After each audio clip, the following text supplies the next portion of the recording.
One would think it's just a simple truck, but this 10-wheeler truck is fully equipped with modern tools and facilities designed to analyze soil parameters or the quality of farmers' land across the country. This is the first ever mobile soil laboratory in the country, whose launching the President Ferdinand R. Marcos Jr. spearheaded earlier today. According to the president, the mobile soil laboratory will serve as a means to help farmers with accurate soil data for effective fertilizer usage, improving and enhancing their production, alongside assisting farmers in enriching their land to create a livelihood that leads to sustainable development. May kakayahan ang MSL na magsuri ng higit 40 chemical, physical at microbiological parameter ng lupa at tubig. Sa pamamagitan nito, matutulungan ang ating mga magsasaka na masigurong malusog ang kanilang lupa, ang pundasyon ng mas mataas at mas masaganang ani. It will also teach them new technologies and modern agricultural methods as it functions as a training facility. Furthermore, the laboratory will help develop innovative techniques in agriculture, which, according to the president, will strengthen the agricultural sector and achieve food security in the country. Hindi lamang ito'y nakakatulong sa ating mga magsasaka. Ang mga datos na makakalap mula rito ay magbibigay din sa ating mga tanggapan na mga impormasyon upang makabuo ng patakaran na sumasailalim sa tunay na pangangailangan ng ating agrikultura at sa bawat lugar dahil iba-iba ang sitwasyon. Each mobile soil laboratory costs 38 million pesos. An additional 16 units are expected to be inaugurated next year for deployment to various regions across the country. Layunin ng proyektong ito na bigyan ang ating mga magsasaka ng kaalaman at teknolohiyang magagamit nila na siyentipiko na paraan ng pagsasaka. Patuloy natin susuportahan at palalawakin ang kapasidad ng ating mga kasalukuyang soil laboratory na matagal nang katuwang ng pamahalaan sa pagsusulong sa kaunlaran. The mobile laboratory is set to travel to Nueva Ecija, Tarlac, Zambales, Bulacan, Pampanga, Aurora, and Bataan. It will stay in each province for about 2 months and provide free services to 10 farmers per day. The Ligtas Pinoy Center Act mandates the establishment of fully equipped evacuation centers nationwide to provide secure, temporary accommodation to disaster-affected residents. Meanwhile, the Student Loan Payment Moratorium during Disasters and Emergency Act aims to provide financial relief to students and their families during and after calamities by suspending student loan collections without penalty and interest. DOJ spokesperson Assistant Secretary Mico Clavano shared this significant development, stating that the contents of the practical agreements will be shared by President Ferdinand Marcos Jr. in due time. Escudero, the country frequently experiences weather disturbances that are significantly harmful and often affect many students.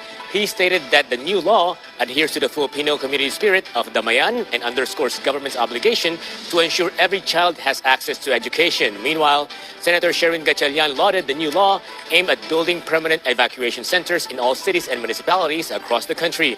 According to Gatchalian, with the enactment of the Ligtas Pinoy Centers Act, a day will come when classrooms will no longer be needed to be used as evacuation centers. Plus, President Marcos Jr. called it a powerful symbol of the Philippines' deep historical roots and national identity. He explained that the map created by Spanish Jesuit Pedro Murillo Velarde with Filipino artists Francisco Suarez and Nicolas de la Cruz Bagay shows not only the geography of the islands, but also the country's diverse cultures and peoples. The map, often called the mother of all Philippine maps, also played a key role in the Philippines' territorial claims supporting the 2016 ruling by the Permanent Court of Arbitration that upheld the country's rights over the West Philippine Sea. It was acquired at the 2014 Sotheby auction by Mel Velasco Velarde and donated to the Philippine government. The map is considered the first scientific depiction of the Philippine archipelago. Pogo hubs in Pasay, Cebu, Tarlac, and Pampanga. Some had no documents when caught. PAOK Executive Director Gilbert Cruz said they will be investigated in China for possible involvement in online scams. He also stated that in China, they are seen as criminals, not only victims. Originally, 190 workers were scheduled for deportation, but 3 were delayed due to paperwork issues. Today, 12 Indonesians are being sent back to Indonesia. Meanwhile, Dole is holding a job fair in Binyan City for displaced workers for Pogo workers with 4,000 job openings, including positions for production operators, cashiers, and sales clerks. To overall Chair Joey Salceda, if the landed price of imported rice is considered, it should only be at 36 pesos per kilogram. They are investigating where the problems lie in order to address them. Before the year ends, they will also present recommendations to President Ferdinand Marcos Jr. to lower the prices of other food items. Salceda made this statement following the release of the latest inflation report for November, which he says is within target but could still be improved. The second hearing of the House Super Panel is scheduled for Tuesday, December 10. The Philippine Statistics Authority reported a decrease in the unemployment rate. Based on the data from the October 2024 Labor Force Survey, the unemployment rate dropped to 3.9% or 1.97 million compared to 4.7% or 2.38 million in July. From this number, the unemployment count went down by over 400,000. According to PSA National Statistician and Civil Registrar General Undersecretary Claire Dennis Mapa, the successive tropical cyclones impacted the number of unemployed. Notably, the number of employed people in the fishing and aquaculture industry dropped by 190,000. Ang nakikita namin talaga itong mga bagyo. So siyempre, siguro cautious yung ating mga fisher folks na lumabas because of the storms. And nakikita namin yung typhoon talaga, medyo nag-contribute siya doon sa mga subsectors kung saan bumaba yung ating employed persons. And because of the succession of tropical cyclones lasted until November, this trend could also be reflected in that month. The PSA hopes that by December, the situation will improve. Kasi ang activities naman natin kasi sa Disyembre ay kadalasan yung mga retail trade, no? So doon and accommodation and food service activities. So ang nakikita namin na mayroong pagtaas tayong makikita doon. So ganoon naman talaga dahil usually itong last quarters, October, November, December in the past, talagang may pagtaas yan sa mga employed persons. But In connection with this, the number of people with jobs also increased, with over 450,000 more people employed. From 47.7 million or 95.3% in July, it rose to 48.16 million or 96.1% in October. The industries of administrative and support service activities, accommodation and food service activities, transportation and storage, and construction have recorded a significant number of people who found employment. Nagsimula ang Baklay Multipurpose Cooperative sa pagiging isang tindahan. Sa paglipas ng panahon, sa tulong ng Department of Agrarian Reform or DAR at National Confederation of Cooperatives or NATCO, pinalawak ng barko ang kanilang saklaw upang isama ang mga serbisyo sa pag-iimpok at pagpapautang. Karagdagang suporta mula sa iba't ibang ahensya ng gobyerno ang nagbigay daan sa kooperatiba upang umunlad sa produksyon ng gatas ng baka at caravan. Para sa Zamboanga del Sur, isang unit ng cargo truck. Kinilala ng DAR ang potential ng barko at binigyan sila ng isang cargo truck sa ilalim ng Climate Resilient Farm Productivity Support Program. 31 proyekto ng mga makinarya at iba pang suporta ang naibahagi ni Pangulong Ferdinand Marcos Jr. noong ika-24 ng Mayo. 30 organisasyon rin ang magkikinabang sa suportang inihandog ng Administrasyong Marcos.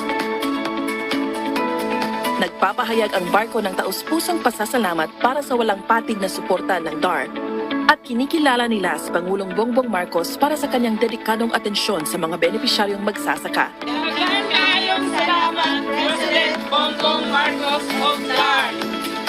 ALCAC celebrated its 6th anniversary, it revealed the continuing weakening of guerrilla fronts, noting that only one remains active, while 3 more are under verification following their reported dismantlement. The NTF-ALCAC stressed the crucial role it plays in government's efforts to achieve success in this endeavor. Meanwhile, the Armed Forces of the Philippines, or AFP, is intensifying operations against communist terrorist groups in response to President Ferdinand R. Marcos Jr.'s directive to completely eradicate insurgency. We have 0 active guerrilla fronts already, only 4 weakened guerrilla fronts. So the last time I checked, recently, of the 4 remaining weakened guerrilla fronts, 3 are about to be declared for dismantling already. ALCAC, they support President Ferdinand R. Marcos Jr.'s statement that the impeachment against the Vice President should not proceed or prosper because it is a very divisive issue, not only in the best interests of the Filipinos. This response came after the Makabayan Bloc statement, which suggested that the President is interfering with the impeachment filed in the House of Representatives. We are merely expressing our opinion because of the concept of checks and balances. That is why we have this system of government. Kaya po kami nagsalita, kaya naglabas ng statement ng NTF-ALCAC why we call the impeachment plan against VP Sara as political opportunism and as an attempt to create political mileage ahead of the 2025 elections. Consumers in Luzon and Visayas will pay an additional charge of 0.124 pesos per kilowatt hour, while those in Mindanao will be charged 0.033 pesos per kilowatt hour. These fees will be settled in installments within 3 to 6 months. This is because the ERC approved the collection of 70% of the recalculated trading amount, or RTAs, for February and March of this year, amounting to 3.5 billion pesos if the collection begins in 2025, following compliance checks to be conducted. More than 1,000 Cebuanos witnessed the opening of the Pasko sa Sugbo and Christmas tree lighting at Fuente Ospeña Circle, a well-known landmark in Cebu City. This is an annual tradition staged by the Cebu City government and M. Loelier family for the Cebuanos. The 110-foot ML Christmas tree is adorned with colorful Christmas lights and decorations. Ninot yung kayo siya ma'am kay, mao dyan maka-create og banding sa with pamba. Kariya na mo, nakabanding ni sa mong kamili. Kada siga sa 20 na agyud mi. Kada ato ganing wa madayon diri mi kusog kay uwan kami tanan.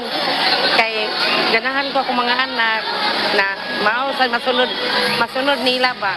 Cebu City Mayor Raymond Alvin Garcia and the President and CEO of M. Loelier Financial Services Incorporated, Michelle Loelier, led the launching ceremony. Para sa Cebu City, ang Pasko manggod is the most festive of all seasons.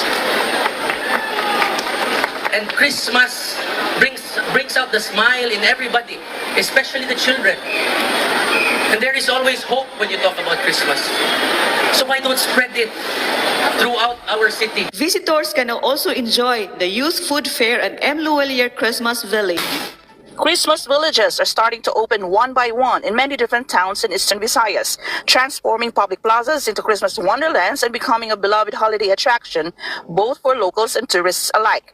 As these dazzling lights, themed displays, and lively holiday spirit abound in many different areas, Tourism 8 Regional Director Karina Rosa Chopes said this is the time of the year that the festivities both provide entertainment for the people and steer local economy.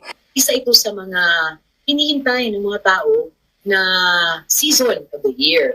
Kasi nagiging tradisyon na rin natin na tuwing Pasko, namamasyal tayo, pumupunta tayo sa iba't ibang bayan, tinitingnan natin kung gaano kaganda at kasaya yung celebration nila doon. And in that manner, pagdating natin doon, meron doon makikita natin syempre, nagbebenta ng pagkain, nagbebenta ng mga pasalubong items. So in our own small way, nakakapag-generate din tayo ng livelihood during the particular period. In light of President Ferdinand R. Marcos Jr.'s earlier pronouncement to tone down this year's Christmas celebration to sympathize with those affected by the recent typhoon, Director Chopes said the LGUs in the region have managed to strategize their efforts to make this Christmas wonders still colorful and attractive. 3, 2, 1! With the opening of this year's Davao Pasko Fiesta, the Davao City Hall grounds, including Quezon Park and Rizal Park, located in the heart of Davao City, was transformed into an enchanted woodland. Ang concept na atong color is blue, gold with a touch of orange. In the enchanted woodland Christmas lights display, one can see the centerpiece Christmas tree, the Christmas paroles, the gift boxes, and the reindeers placed along the park. The switching on of the Christmas lights display signals the opening of the annual Davao Pasko Fiesta, a citywide month-long festivity that celebrates the spirit of Christmas. This year, more than the lights and decorations, Pasko Fiesta celebrates the resilience and unity of the Dabueño community. Together, we have faced uncertainties, weathered challenges, and emerged stronger than ever. Aside from the City Hall, the various parks and public spaces of the city will play host to the various events and activities of the Davao Pasko Fiesta. Monsoon or amihan is affecting northern Luzon, bringing cooler temperatures and light rains, especially in the Ilocos region, the Cordillera Administrative Region, and portions of Cagayan Valley. While rains are generally light, they can still disrupt daily activities. Localized thunderstorms are forecast over the rest of the country, including Metro Manila. These weather disturbances are expected mostly in the afternoon or evening, bringing short but heavy downpours. A gale warning remains in effect for the northern seaboard of Luzon due to strong winds brought by the northeast monsoon. Fisherfolk and small seacraft are advised to avoid sailing in these areas. Stay updated on weather advisories and take necessary precautions.